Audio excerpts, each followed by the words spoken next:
오늘 말씀은 히브리서 3장 1절에서 6절 말씀입니다. 그러므로 함께 하늘의 부르심을 받은 거룩한 형제들아, 우리가 믿는 도리의 사도이시며 대제사장이신 예수를 깊이 생각하라. 그는 자기를 세우신 이에게 신실하시기를 모세가 하나님의 온 집에서 한 것과 같이 하셨으니, 그는 모세보다 더욱 영광을 받을 만한 것이 마치 집 지은 자가 그 집보다 더욱 존귀함 같으니라. 집마다 지은 이가 있으니 만물을 지으신 이는 하나님이시라. 또한 모세는 장래에 말할 것을 증언하기 위하여 하나님의 온 집에서 종으로서 신실하였고, 그리스도는 하나님의 집을 맡은 아들로서 그와 같이 하셨으니, 우리가 소망의 확신과 자랑을 끝까지 굳게 잡고 있으면 우리는 그의 집이라. 아멘. 네, 오늘은 예수를 깊이 생각하라는 제목으로 하늘 말씀을 나누겠습니다. 이미 연휴가 시작된 분들이 대부분이겠지만 또 오늘부터 이번 주 목요일까지 긴 추석 연휴가 아직 남아 있습니다. 최근 들어서 가장 긴 연휴인 것 같은데, 오랜만에 이 시간을 이용해서 가족 또 친지들과 정을 나누고, 또 그간의 고된 삶으로 쉼이 필요했던 분들에게는 휴식이 될 수 있겠지만, 또 주변에 가족이 없거나 또 사업이나 자영업을 하시는 분들에게는 또 힘들고 어려운 시간이 되실 수 있겠다는 생각이 듭니다. 우리 모두가 각자가 사정이 다르지만 이 긴 연휴 동안 이전에 바쁘고 급했던 일상을 멈추고 생각할 수 있는 시간이 생겼을 때에 여러 걱정들을 묵상하지 않도록 오늘 설교의 제목처럼 예수를 깊이 생각할 수 있기를 바랍니다. 오늘 읽은 본문은 히브리서 3장인데 그러므로라고 하는 접속사로 시작됩니다. 즉 앞에서 다룬 내용을 근거로 오늘 말씀이 주어진 것이지요. 먼저 1장의 핵심은 예수님의 탁월하심입니다. 히브리서는 구약 말씀을 인용해서 예수님께서 구약의 모든 선지자들보다 또 천사들보다 더 뛰어나다라고 말씀하고 있습니다. 그리고 2장에서는 그렇게 탁월하신 예수님께서 우리를 위해서 행하신 그 놀라운 일에 대해서 말씀합니다. 예수님은 우리를 위해서 큰 구원을 베풀어 구원의 창시자가 되셨습니다. 혈과 육을 지니시고, 즉 영원하신 하나님께서 우리를 위해서 인간이 되시고 십자가에 죽으셔서 죽음의 세력을 잡은 자 마귀를 멸하시고 죽음이 두려워 한평생 종로로 사는 모든 자들을 놓아주신 것입니다. 이 서신을 받은 1차 독자들은 당시 많은 환난과 핍박 가운데 있었던 초대교회 성도들, 특별히 유대교에 있다가 회심한 그리스도인들이었는데, 그들에게 1장과 2장에 소개한 예수를 깊이 생각하라라고 명령하고 있는 것입니다. 예수님을 슬쩍 보거나 지나치듯 생각하지 말고 깊이 몰두하라는 것입니다. 모든 성경이 그렇지만 이 히브리서는 특히 예수님께 집중하며 오직 예수님만을 붙들고 바라보라고 계속 격려하고 있습니다. 오늘 이것이 어떤 의미인지, 그것이 왜 중요한지 함께 나누기를 원합니다. 우리 3장 1절 말씀 다시 한 번 더 읽겠습니다. 시작. 그러므로 함께 하늘의 부르심을 받은 거룩한 형제들아, 우리가 믿는 도리의 사도이시며 대제사장이신 예수를 깊이 생각하라. 아멘. 우선 이 명령은 누구에게나 주어진 것이 아니라 분명한 대상이 있습니다. 함께 하늘의 부르심을 받은 거룩한 형제들입니다. 이 부분을 먼저 하나씩 살펴보면, 우선 이 명령은 어느 한 개인에게 주어진 명령이 아니라 이 함께라는 말처럼 공동체를 향해 주신 명령이라는 것을 알 수 있습니다. 즉 혼자서는 이 명령을 지킬 수 없습니다. 함께 이 명령을 지켜야 되고, 함께 있을 때에 우리는 이 명령을 지킬 수 있습니다. 나는 이제 포기하겠다고 주저앉은 자들을 찾아가 위로하고 격려할 때에 함께 예수를 깊이 생각할 수 있는 것입니다. 이번 연휴 만나는 가족분들에게 서로 예수를 깊이 생각하도록 말하고 격려할 수 있기를 바랍니다. 이처럼 함께라는 말로 묶일 수 있는 근거를 그들이 하늘의 부르심을 받은 자들이다라고 말씀하고 있습니다. 부르심이라고 할 때에 성경에서 가장 먼저 떠오르는 인물은 아브라함입니다. 하나님께서 갈대아 우레에 있는 아브라함을 불러서 내가 내게 지시할 땅으로 가라, 내가 복이 될 것이다 라고 하셨습니다. 하나님께서 이 특별한 나라를 일으키기 위해서 우상을 만들던 가정에서 그를 불러내신 것입니다. 오늘도 동일합니다. 하나님은 이 땅에 발을 딛고 사는 자들을 불러서 이 땅의 것만 바라보며 이 세상의 전부인 것처럼 살지 말고 하늘의 시민으로 하늘 소망을 품고 살기를 원하십니다. 이 부르심을 받은 자들을 세상에서 구별된 거룩한 자들이다라고 부르고 있는 것입니다. 그들이 거룩한 성품과 기질을 갖췄기 때문이 아니라 거룩하신 하나님께서 그들을 앞으로 거룩하게 만들어 가시기 때문입니다. 뿐만 아니라 그들을 거룩한 형제들이라고 부르고 있는데 단지 너희들끼리 한 공동체라서 형제라는 뜻이 아닙니다. 히브리서 2장 11절 말씀 보겠습니다. 거룩하게 하시는 이와 거룩하게 함을 입은 자들이 다 한 근원에서 난지라. 그러므로 형제라 부르시기를 부끄러워하지 아니하시고. 즉 우리가 서로 형제 자매라고 부를 수 있는 것은 거룩하게 하시는 이 곧 예수님께서 우리를 형제라고 부르셨기 때문입니다. 예수님께서 우리를 구원하셔서 우리의 맏형이 되어주신 것입니다. 이 놀라운 정체성을 받은 자들은 이 땅에 있는 하나님의 교회 곧 성도입니다. 즉 예수를 깊이 생각하라는 명령은 오직 이 땅 가운데 교회 성도들에게 주신 명령입니다. 여러분이 성도입니까? 그렇다면 예수를 깊이 생각해야 합니다. 우리 머릿속에 수만 가지 생각, 계획이 있지만 그 모든 생각을 관통하고 다스리는 핵심은 오직 예수님이어야 합니다.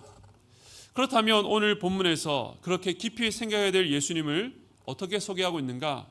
1절에 보면 그 예수님을 우리가 믿는 도리의 사도이시며 대제사장이라고 이 두 직분으로 소개하고 있는 것을 보게 됩니다. 먼저 사도는 보내심을 받은 자입니다. 사도라 하면 대표적으로 예수님의 제자들, 사도행전에서 예수님의 죽으심과 부활하심을 증거했던 12사도 그리고 바울을 떠올리게 됩니다. 그들은 교회에게 주신 이 진리의 기초, 터를 닦은 자들입니다. 하지만 진정한 사도는 바로 예수 그리스도입니다. 요한복음에서 예수님은 자신을 자주 아버지로부터 보내심을 받은 자라고 소개하셨습니다. 하나님께서 아들 예수님을 이 땅에 보내신 이유는 하나님의 그 온전하신 뜻을 우리에게 나타내기 위해서인데 예수님은 그 하나님의 계시의 종결자요 완성자로 이 땅 가운데 오신 것입니다. 바로 십자가를 통해서 우리를 향한 하나님의 완전한 사랑과 은혜와 용서를 드러내셨고 부활을 통해서 그 권능과 영광을 나타내셨습니다. 그러므로 예수님은 모든 사도들 중에 사도입니다. 대리로 오신 분이 아니라 하나님께서 직접 우리에게 오신 것입니다. 두 번째로 예수님을 대제사장이라고 소개했습니다. 대제사장은 인간 편에 서서 1년에 한 번 모든 백성들의 죄를 지고 지성소 안에 들어가 하나님 앞에 나아가 백성의 죄를 사함받는 역할을 했습니다. 그런데 예수님은 어떤 분입니까? 우리의 모든 죄를 위해서 죄 없으신 자신의 육체를 희생 제물로 드리셨습니다. 이에 대해서 히브리서 9장 12절은 이렇게 말합니다. 우리 함께 읽겠습니다. 시작. 염소와 송아지에 피로 하지 아니하고 오직 자기의 피로 영원한 속죄를 이루사 단번에 성소에 들어가셨느니라. 아멘. 예수님은 인간 대제사장이 매년 반복해야 되는 제사가 아니라 자신의 피로 단번에 영원한 속죄를 이루셨습니다. 그러므로 예수님은 완전한 대제사장입니다. 예수님은 사도로서 우리에게 가까이 오셨고 하나님 편에서 말씀하셨습니다. 또한 대제사장으로서 우리를 대표해 하나님께 가까이 나아가셨습니다. 이 두 직분은 신구약을 대표합니다. 그런데 예수님은 하나님께로부터 보냄받은 최초의 사도이며 인간 편에서 하나님 앞에 나아간 최후의 대제사장이 되십니다. 구약 직분의 끝과 신약 직분의 시작, 구약을 포함한 과거가 예수님을 향해 있으며 신약을 포함한 현재와 미래는 예수님으로부터 시작된다는 것은 예수님께서 하나님의 구속사역의 중심이며 핵심이라는 것을 보여줍니다. 그러므로 사도이며 대제사장이신 예수님을 깊이 생각한다는 것은 하나님은 오늘도 예수님을 통해서 우리에게 가까이 다가오시며 우리는 예수님을 통해서 하나님께 가까이 나아갈 수 있다는 사실을 기억하고 그것을 누리는 것입니다. 주님은 이를 위해서 모든 대가를 지불하셨습니다. 그러므로 긴 연휴가 끝난 뒤에 물밀듯이 밀려올 걱정거리, 힘들고 괴로운 세상 가운데 홀로 있다라고 생각된다면 예수를 깊이 생각하십시오. 하나님께서 우리와 영원토록 함께 하시는데 그분의 이름이 임마누엘입니다. 하나님은 어떤 때에도 우리를 결코 홀로 두지 않으십니다. 하나님은 예수님을 통해서 우리를 찾아오시며 지금도 말씀하십니다. 또 한편에서는 우리의 약함과 죄성이 우리를 짓누르고 정죄합니다. 내가 이렇게 살아도 하나님의 자녀라 말할 수 있는지 깊은 영적 침체에 빠지게 될 때에 예수를 깊이 생각하십시오. 십자가의 은혜로 우리의 모든 죄를 사하신 대제사장 되신 예수 그리스도, 그 예수님을 인해서 우리는 영원토록 하나님께 용납받았습니다. 우리의 죄를 해결하기 위해서 우리가 치러야 될 어떤 대가나 의무가 없습니다. 그래서 사도 바울은 이 놀라운 은혜의 복음, 그 로마서 8장을 이렇게 마무리하는데요. 로마서 8장 38절과 39절 말씀 우리 함께 읽겠습니다. 시작. 내가 확신하노니 사망이나 생명이나 천사들이나 권세자들이나 현재일이나 장래이나 능력이나 높음이나 깊음이나 다른 어떤 피조물이라도 우리를 우리 주 그리스도 예수 안에 있는 하나님의 사랑에서 끊을 수 없으리라. 아멘. 하나님의 사랑에서 끊을 수 있는 것은 아무것도 없습니다. 왜냐하면 우리가 대제사장 되신 예수 그리스도 안에 있기 때문입니다. 여러분의 과거, 실수와 잘못, 그 어떠한 잘못이라도 우리를 버리지 않으시고 끝까지 지키시고 보호하시는 예수님을 깊이 생각하십시오.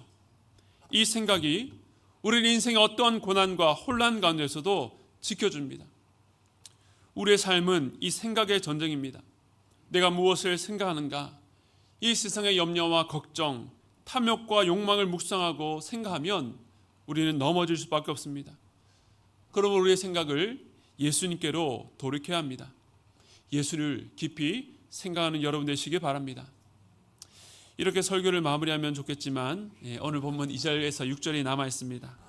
여기서는 예수님을 이 모세와 비교하면서 예수님의 탁월하심에 대해서 논증하고 있습니다. 사실 이 부분은 우리에게 있어서는 너무나도 자명한 사실이겠지만 이 서신을 받는 1차 독자들에게는 논쟁거리였습니다. 그들에게 있어서 모세는 이스라엘 역사의 시작이자 근본이라 할 만큼 아주 특별했습니다. 하나님은 그의 출생부터 그의 죽음까지 돌보셨습니다.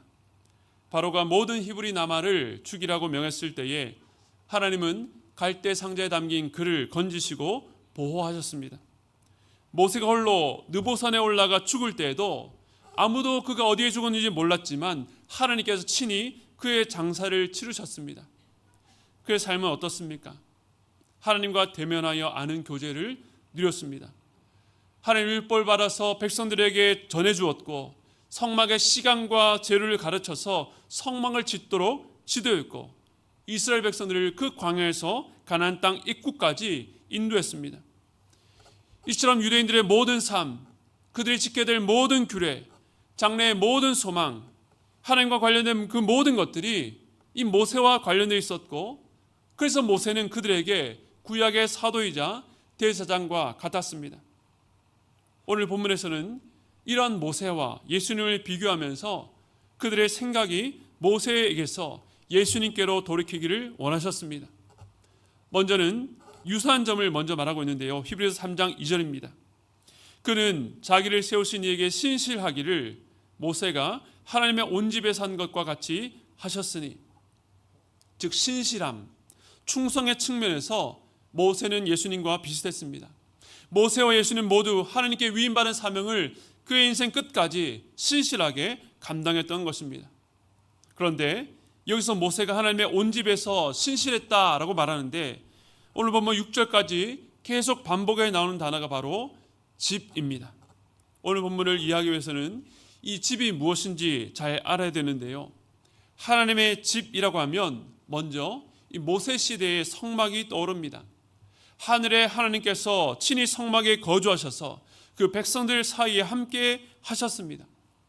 이동식이었던 성막은 나중에 예루살렘 성전이 됩니다. 그런데 이 하나님의 집은 눈에 보이는 건물로서의 집이 아니라 더 중요한 의미는 바로 하나님의 임재였습니다. 신약 복음서에서 예수님은 눈에 보이는 성전을 허물고 새롭게 짓겠다 하셨는데 이 성전은 곧 자신의 육체를 가리켰다라고 말씀합니다. 즉 참된 성전은 예수님이요, 더 나아가 모퉁이 돌 대신 예수님과 함께 지어져가는 성도들, 교회를 의미하는 것입니다.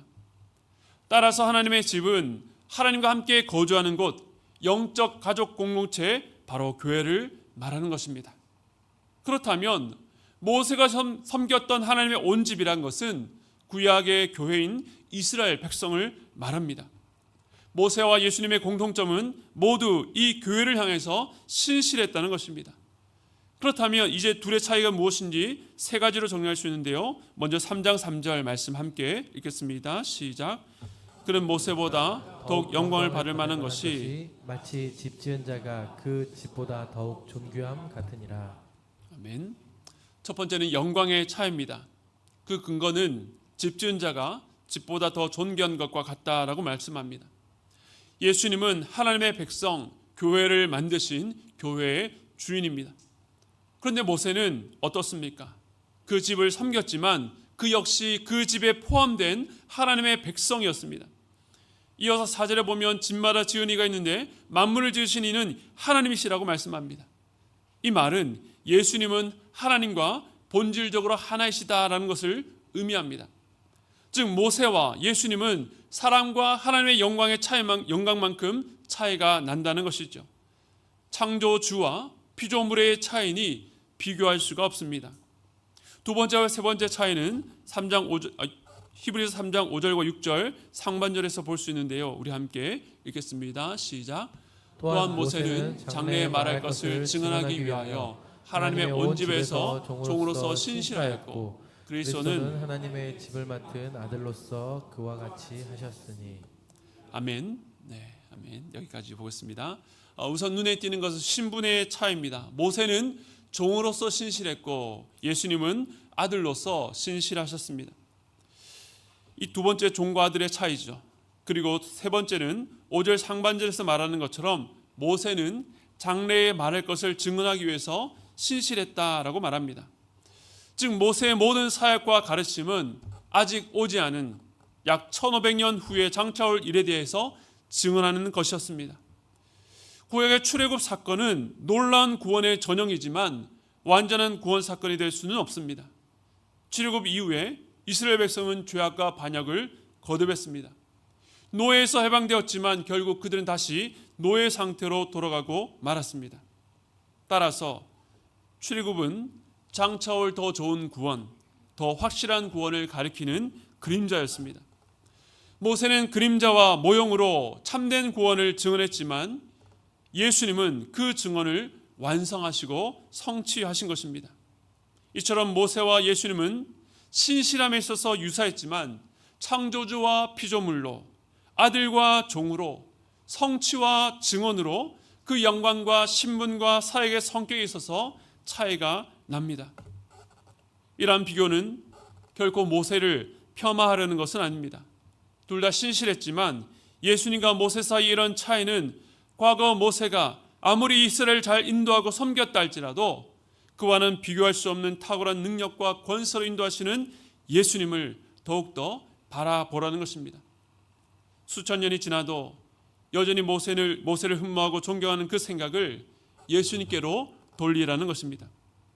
우리에게는 당연한 이 사실이 당시 유대인 크리스찬들에게는 극복해야 될 문제였던 것입니다. 그렇다면 오늘날 우리에게는 이 모세와 같은 존재가 없을까요? 내 신앙에 있어서 정말 중요하다고 여기는 사람, 나의 신앙과 떼어놓고 생각할 수 없는 분, 나를 신앙적으로 인도하셨고 낙심되고 영적으로 침체될 때마다 격려하고 위로해 주셨던 분, 여러분이 의지하고 바라봤던 분이 있을 것입니다. 우리가 삶에서 신앙의 좋은 롤모델, 멘토, 지도자를 만날 수 있다는 것은 참으로 복된 일입니다. 하지만 그 누구도 예수님과 비교될 수는 없습니다. 만일 그분을 바라보고 의지하느라 예수님을 깊이 생각하지 못한다면, 과거 내게 영적으로 큰 영향을 주었던 그분으로 말미암아 오히려 지금 주님에게서 멀어져 영적 침체 가운데 빠져 있다면 오늘 이 말씀을 여러분 자신에게 적용하셔야 합니다. 모세의 자리에 있는 그분보다 모든 면에서 탁월하신 예수님을 깊이 생각하셔야 합니다. 제게도 든든한 기도의 훈자가 계십니다. 어려서부터 늘 기도하셨고 특별히 사역자가 되고 또 교회에 담임 목회를 하면서 더더욱 기도해 주시는 어머니의 기도가 저의 든든한 울타리였습니다. 지난 세월 제가 기도하지 못한 때에도 어머니는 나를 위해서 위한 기도를 쉬지 않으신다는 제게는 언제나 믿는 구석이었습니다. 하지만 이제 치매로 병원에 계신 어머님은 더 이상 전처럼 저를 위해서 기도하실 수 없습니다. 이런 생각이 때로 어려운 일을 만날 때에 저를 참 서글프고 연민에 빠지게 만듭니다. 그러나 예수를 깊이 생각할 때에 우리는 어떤 위로를 받을 수 있습니까? 히브리서 7장 25절 말씀 우리 함께 읽겠습니다. 시작. 그러므로 자기를 힘입어 하나님께 나아가는 자들을 온전히 구하실 수 있으니 이는 그가 항상 살아계셔서 그들을 위하여 간구하심이라. 아멘. 이 세상 모든 사람들이 결국 우리를 다 떠날 수밖에 없지만 주님은 항상 살아계셔서 나를 위해 간구하십니다. 졸지도 주무시지도 않고 나를 떠나지도 않으십니다. 여기 계신 분들 중에서도 나는 기도하지 못해도 여러 사정 때문에 신앙생활을 제대로 하지 못해도 지금도 새벽마다 날 위해 기도하시는 부모님 덕분에 살았습니다. 부모님의 기도로 사는 분들이 있을 것입니다. 하지만 그 울타리가 우리로 하여금 이 믿음의 문제에 대해서 게으르고 무감각하게 만든다면 여러분의 생각을 오직 예수님께 집중하셔야 합니다. 예수님께 직접 나아가 그분께 아뢰고 그분으로부터 말씀을 듣는 은혜를 누리셔야 합니다. 직접 예수님을 깊이 생각하며 누리는 은혜는 차원이 다릅니다. 이것이 왜 중요합니까? 오늘 본문은 이렇게 마무리합니다. 히브리서 3장 6절 하반절에 우리 함께 읽겠습니다. 시작. 우리가 소망의 확신과 자랑을 끝까지 굳게 붙잡고 있으면 우리는 그의 집이라. 아멘. 우리가 그의 집, 곧 하나님의 백성이며 주님의 몸된 교회라면 끝까지 소망의 확신과 자랑을 굳게 잡아야 합니다. 그 말이 바로 예수를 깊이 생각하는 것입니다. 우리가 정말 하나님의 집이라면 단지 일주일에 한 번 교회에 나와서만 예수를 생각하는 것으로 충분치 않습니다. 날마다 끝까지 예수님만을 생각해야 됩니다. 그런데 우리는 예수를 깊이 생각하지 못하게 만드는 세상 한가운데 살고 있습니다. 어제와 별다를 것 없는 오늘, 계속되는 인간관계의 갈등, 풀리지 않는 경제적 어려움, 쌓여가는 대출이자 고독과 외로움과 연민의 감정은 우리로 하여금 예수님을 자주 놓치게 만듭니다. 이 서신을 읽는 독자들도 마찬가지였습니다. 박해와 핍박 중에 있었고 상황은 나아질 기미가 보이지 않았습니다. 그런데 히브리서 기자는 그들에게 단순히 잘 될 거야, 이 시련은 다 지나갈 거라고 위로하지 않습니다. 대신 예수를 깊이 생각하라고 했습니다. 왜냐하면 그 예수 그리스도 안에 우리의 소망과 자랑이 있기 때문입니다. 하지만 어떤 분들은 이런 말씀을 들어도 별로 와닿지 않을 수 있습니다. 당장 내 눈앞에 문제가 그대로 있는데 예수를 깊이 생각하는 것이 내 삶에 무슨 유익이 되는가? 그분께서 그렇게 생각하는 이유가 무엇일까요? 예수라는 이름은 알지만 그 안에 담긴 내용이 무엇인지, 예수님이 누구신지 지식적으로도 경험적으로도 체험하지 못했기 때문입니다. 그러면 오늘날 우리에게 가장 큰 문제는 내 삶에 놓인 여러 걱정거리나 염려가 아니라 정작 우리가 생각해야 될 예수님을 제대로 알지 못한다는 것 사실입니다. 하지만 안타깝게도 많은 사람들이 예수님을 안다라고 생각합니다. 예수님은 하나님의 아들이시지 내 죄를 위해서 십자가에 죽으셨고 부활하셨지. 그러나 그 알미 너무나도 피상적이죠. 수없이 들어서 머리로는 알고 있지만 실제 내 삶 속에서 아무런 영향을 끼치지 못하는, 단지 내 뜻대로 되지 않을 때에 가끔 도움을 요청하는 분으로 알고 있기 때문에 예수를 깊이 생각하려고 해도 붙잡을 내용이 없는 것입니다. 그러니 내가 존재하는 세상이 흔들리면 소망도 자랑도 함께 무너져 내립니다. 그러므로 예수를 깊이 생각하기 위해서는 먼저 예수님이 어떤 분이신지를 알아가야 합니다. 단지 지식만이 아니라 실제 삶 속에서 그분을 붙들고 그분과 함께 걸어간 경험이 동반되어야 하는 것입니다. 혹시 아직도 주중에 한 번도 성경 읽지 않고 오늘 교회 오신 분 계십니까? 이번 연휴에 하나님의 말씀을 읽으십시오. 예수님이 누구신지 알기 위해서는 반드시 성경을 읽으셔야 합니다. 신구약 성경 전체가 예수님을 가리키기 때문에 모든 성경 속에서 내가 깊이 생각해야 될 예수님이 누구신지를 질문하고 찾으시고 묵상하십시오. 무엇보다 예수님의 모든 사역의 정점, 십자가와 부활을 이런 삶 깊이 생각하시기 바랍니다. 내가 죽어야 될 자리에서 십자가를 생각하고 부활의 능력으로 일어서시기 바랍니다. 그리고 그렇게 깨달은 것으로 기도의 자리로 나아가야 합니다. 그렇다면 이러한 삶이 우리 안에 어떤 영향을 미칠까요?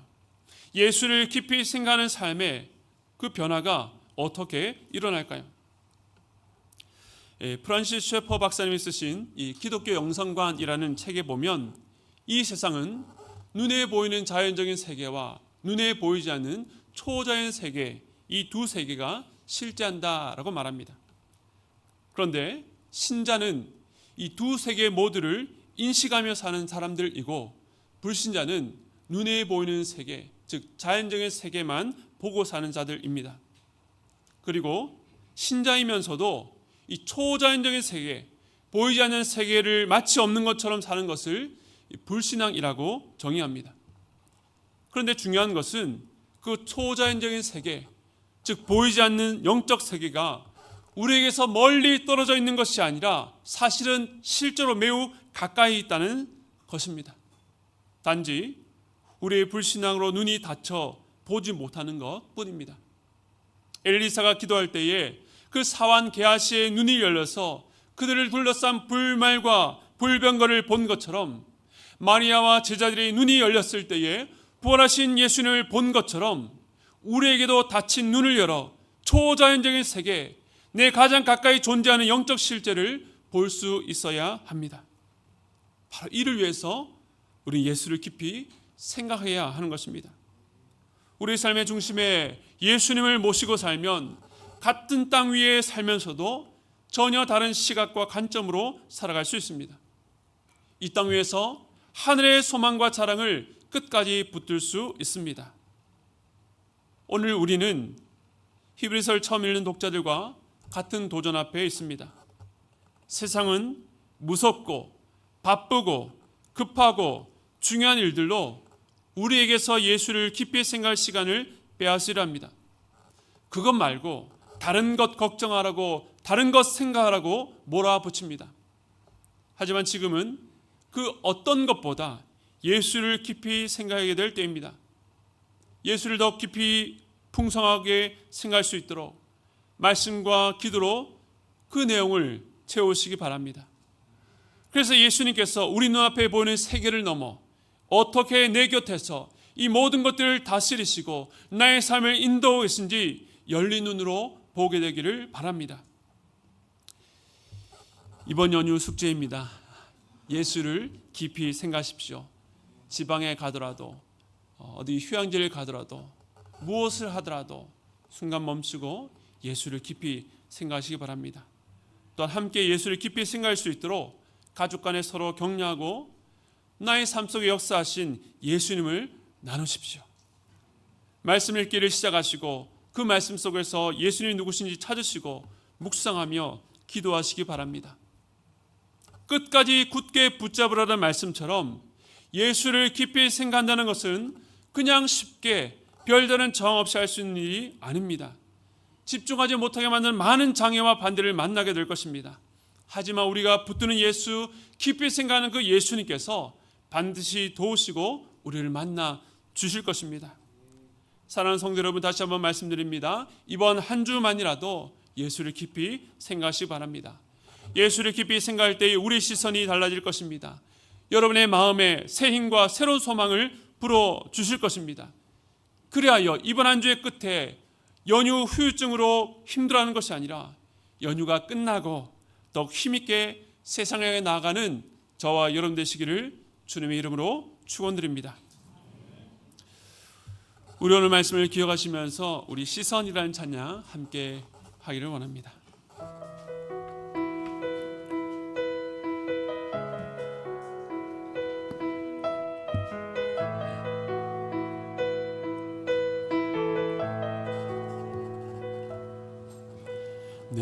내게로부터 눈을 들어 주를 보기 시작할 때 주의 일을 보겠네.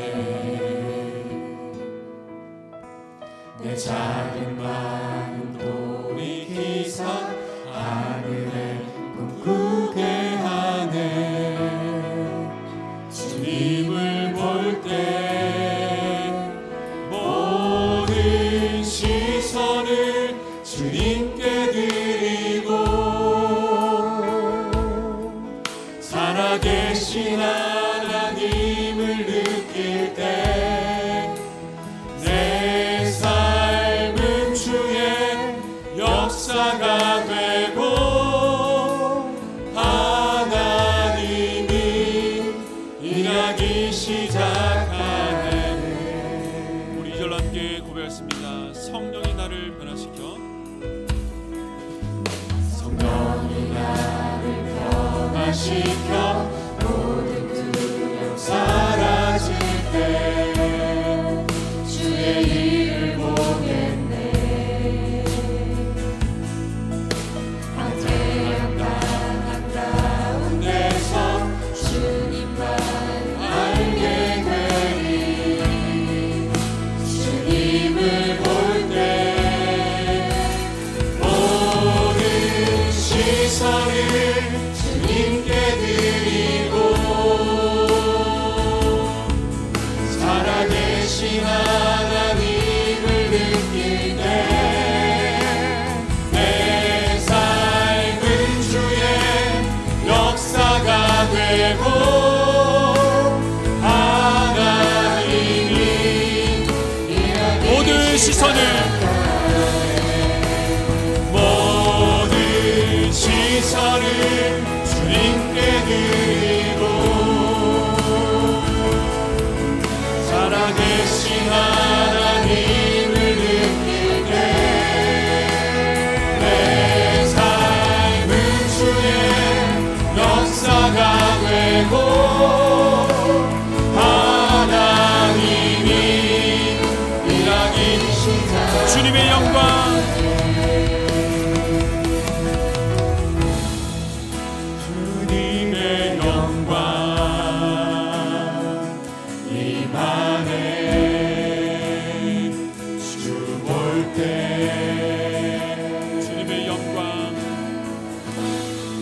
주님의 영광 임하네. 주 볼 때 더 큰 목소리로 함께 고백했습니다.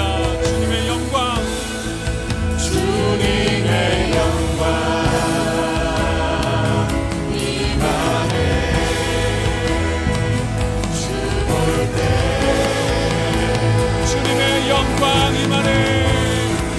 주님의 영광 임하네. 주 볼 때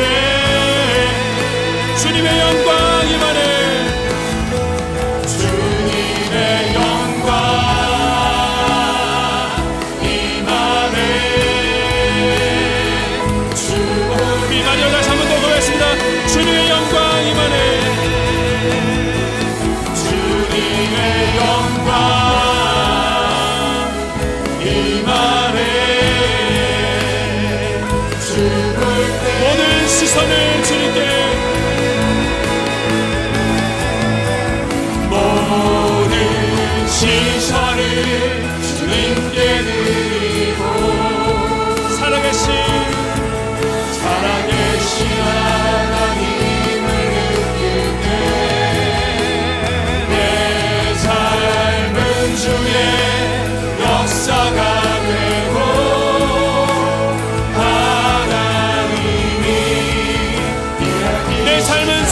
역사가 되고 내 삶은 주의 역사가 되고 하나님이 일하기 시작하네.